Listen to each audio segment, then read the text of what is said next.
Good morning po sa ating lahat dyan. Kumusta na po kayo? Araw po pa ngayon ng Sabado. Ngayon pa ay November 11 po tayo ngayon.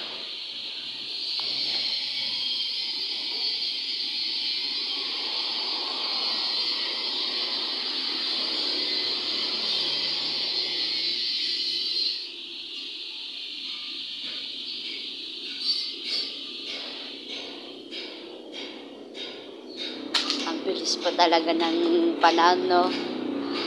Kahapon po pala ay opening po ng pailaw po dyan sa KK kagabi. Maraming tao kagabi, no? Maraming namasyal at maraming dumalo sa City Hall.